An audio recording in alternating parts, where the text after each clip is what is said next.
हाय hello नमस्कार, welcome back to my channel Deepali एक housewife. तर आजच्या व्हिडिओमध्ये आपण बघणार आहोत चणचणीत झणझणीत अशी घेवड्याची शेंग, सुकी भाजी. तर पहिले तर मी शेंग छान निवडून घेणार आहे आणि हे मी आदल्या दिवशीच निवडून ठेवलेली, कारण सकाळी सकाळी टिफिनला बनवायचं म्हणजे मग ते सकाळी उरकत नाही. आणि शेंग निवडताना हे साईडचं काढायला असं विसरायचं नाही आहे, जे मी तुम्हाला दाखवते काढून. आणि बिया अजिबात त्याच्या पडून द्यायच्या नाही खाली, कारण घेवड्याच्या शेंगाला ना त्याच्यामधल्या बियांशिवाय टेस्ट नसते. तर त्या बियांची खूप भारी अशी भाजी लागते, चव खूप छान लागते. आणि घेवड्याची शेंग आपल्याला नेहमीच भेटत राहते प्रत्येक सीझनमध्येच. पण आत्ता बनवायचं कारण हे, मला तरी थंडीच्या दिवसातच आवडते, कारण बाजरीच्या भाकरीसोबत खायला ती सुक्की अशी तिखट छान खूप छान लागते सुक्कीवाली भाजी बाजरीच्या भाकरीसोबत. तर म्हणून आज विचार केला, मस्त छान बाजरीचं पीठ वगैरे आता आणलेलं आहे दळून, थंडी चालू झाली म्हणून. तर म्हटलं आज आपण घेवड्याची शेंगच बनवूया आणि छान कडक कडक बाजरीची भाकरी. तर चला छान असं निवडून घेते मी पहिलं. आणि हे साईडचं काढायला विसरायचं नाही आहे, निवडतानाच हे व्यवस्थित निवडायचं आहे, कारण ते शिजल्यावरती खूप असं जेव्हा शेंग मऊ होते तेव्हा हे साईडला निघतं ना, ते खूप दातात गुत्तं आणि अजिबात चांगलं लागत नाही ते. तर ते निवडतानाच काढून टाकायचं आहे. आणि बऱ्याच जणांना माहिती आहे हे कसं निवडायचं काय, तर मी आपलं तुम्हाला फक्त एक सांगायचं काम करते आहे, प्रत्येक प्रोसेस कंप्लीट केली पाहिजे म्हणून. तर छान अशी शेंगा मी निवडून घेतलेल्या आहेत. आणि त्याच्या साईडचं ते किती किती निघलं हे पाहू शकता तुम्ही. आणि अशाच शेंगा निवडून घ्यायच्यात सगळ्या. तर त्याच्यानंतर आता आपण शेंगदाणे वगैरे भाजून घेतलेत मी.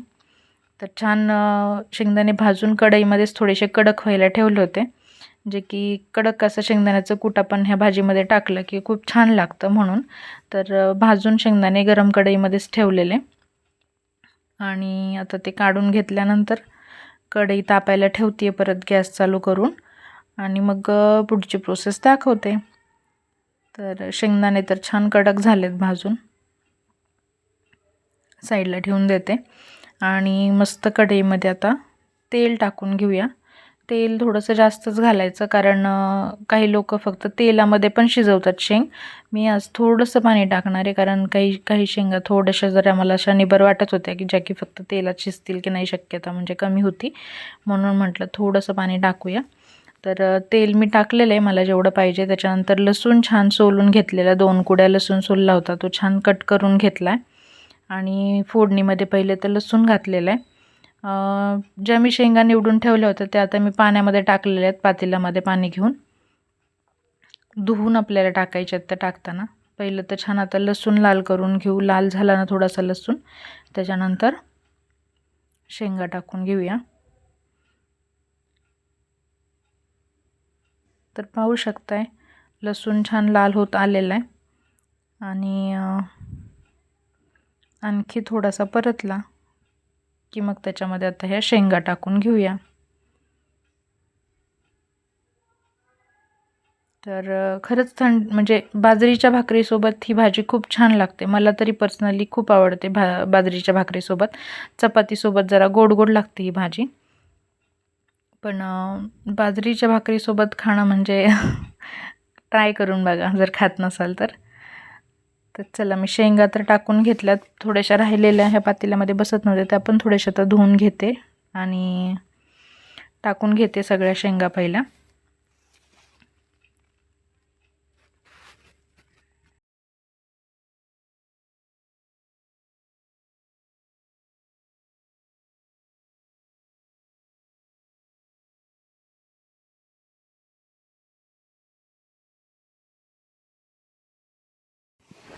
सगळ्या शेंगा कढईमध्ये टाकून घेतल्या की त्यांना मस्त अशा तेलात ना परतून घ्यायच्यात, गरम तेलात छान थोडा वेळ.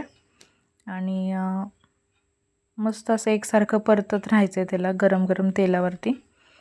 आणि त्याच्यानंतर मीठ घालून घ्यायचं आहे, तुम्हाला जसं पाहिजे तसं चवीनुसार. आणि मीठ घातल्यानंतर त्याच्यात थोडंसं मटण मसाला घालायचा आहे. आता ह्याच स्टेजला तुमच्याकडे जर लहान मुलं वगैरे नसतील भाजी खायला, तर डायरेक्ट तुम्ही ह्याच्यामध्ये आता काळा मसाला पण घातला ह्याच्यासोबतच तरी चालेल, तिखटवाला आपला घरचा जो मसाला असतो तो. मी घातला नाही आहे, कारण नेहमीप्रमाणे मला अंशुलसाठी भाजी काढायची आणि टिफिनला त्याला द्यायची आहे, तर तो वेगळं वेगळं बनवायला पण वेळ नसतो. म्हणून पहिलंच मी त्याला आता मिठाचं पूर्ण भाजी बनवून घेणार आहे आणि काढून घेतल्यावर त्यात मी मसाला घालेल. तर तुम्ही ह्याच स्टेजला लगेच त्याच्यामध्ये मसाला घालून घ्यायचा आहे. तर हे सगळं छान मिक्स करून झाल्यानंतर थोडंसं पाणी घातलं आहे मी त्याच्यामध्ये आता आणि झाकून ठेवणार आहे. वाफ काढायची छान ते शिजेपर्यंत. तर इकडे शेंगा थोड्याशा शिजत आहेत, तोपर्यंत आपण शेंगदाणे आणि कोथिंबीर बारीक करून घेऊया. छान वाफ बसलेली आहे 3-4 मिनटाची. तर परत एकदा मिक्स करून ते घ्यायचं आहे आणि त्याच्यामध्ये हे शेंगदाण्याचं कूट जे आपण बारीक करून घेतलं आहे ते टाकायचं आहे. शेंगदाण्याचं कूट जास्त बारीक करायचं नाही आहे, लहान मोठं ठेवायचं आहे. आणि पाहू शकता किती छान दाणेदार असं कूट दिसतंय. आणि आपण शेंगदाणे कडक केलेले होते ना, त्याच्यामुळे ते कूट पण असं थोडं बारीक करताना जास्त त्याचा भुगा होत नाही आणि खायला पण खूप छान लागतं जेव्हा आपण असं अख्खंच थोडं ठेवतो त्याच्यामध्ये तेव्हा.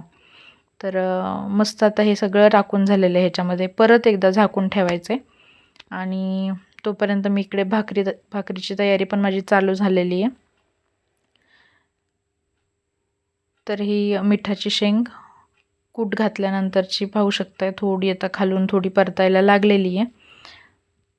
तर ती मी आता अंशुलसाठी काढून घेते आणि ह्या स्टेजलाच त्याच्यामध्ये आता थोडासा मसाला आम्हाला जो पाहिजे तेवढा मी घालून घेणार आहे, जसं आम्हाला तिखट लागतंय. तर काही लोक ह्याला चटणी पण घालत असतील, पण मला ना काळ्या मसाल्याचीच आवडते. आणि जर आपल्याला बाजरीच्या भाकरीसोबत खायची तर काळा मसाला घालूनच करा, छान लागते. आणि करत असाल साधी सिंपल भाजी आहे, रोजच्या भाजीतलीच आहे, पण प्रत्येकाची पद्धत वेगळी असते. कोणी फोडणीला त्याला जिरी मोहरी असं काय काय घालत असतात लोक, कोण खोबरे घालतं त्याच्यात बारीक करून काय काय. प्रत्येकाची पद्धत वेगळी आहे. मला फक्त आमची पद्धत तुमच्यासोबत शेअर करायची होती, जी खूप साधी सोपी आणि झणझणीत अशी भाजी लागेल अशी आहे. तर म्हणून म्हटलं तुमच्यासोबत शेअर करूया. तर छान मसाला घातल्यानंतर पण मी मस्त थोडं वाफवून घेतलेलं आहे आणि बऱ्यापैकी भाजी आपली आता सगळी रेडी झालेली आहे. तर तिकडे माझी भाकरीची तयारी पण चाललेली. भाकरी बनवलेलं काही नेहमीच दाखवतो म्हणून म्हटलं नको दाखवूया. चालूच होतं कारण सकाळी सकाळी गडबड खूप होती. फक्त भाजी बनवलेली तुमच्याशी शेअर करायचं होतं मला.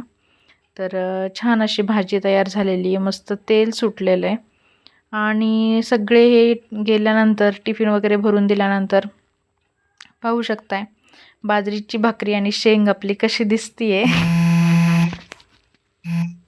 आणि कंट्रोल नाही करू शकत मी त्याच्यामुळे सकाळी सकाळी थोडं नाश्ता करून घेऊया म्हटलं, गरम गरम बनवलं आहे तर मस्त तेल वगैरे दिसतंय भाजीवर, कलर छान आलेला आहे आणि खायला तर खूपच भारी लागत होतं. कडक कडक बाजरीची भाकरी गरम गरम आणि गरम गरम शेंग. तर रेसिपी आवडली असेल तर बनवून नक्की बघा. बनवत असाल आणि आता खायची इच्छा झाली असेल तर तरी पण तुम्ही बनवून घ्या आणि खाऊन घ्या. तर थंडीच्या दिवसात बाजरीच्या भाकरीसोबत कुठलीही भाजी जाते, पण काही ठराविक भाज्या आहेत ज्या बाजरीच्या भाकरीसोबत खाल्ल्याच पाहिजे आणि त्यातल्याच मी काही रेसिपी तुमच्यासोबत शेअर करेन साध्या सोप्या. व्हिडिओ कसा वाटला कमेंट करून नक्की सांगा. चॅनलला लाईक शेअर अँड सबस्क्राईब करायला विसरू नका. Thank you so much.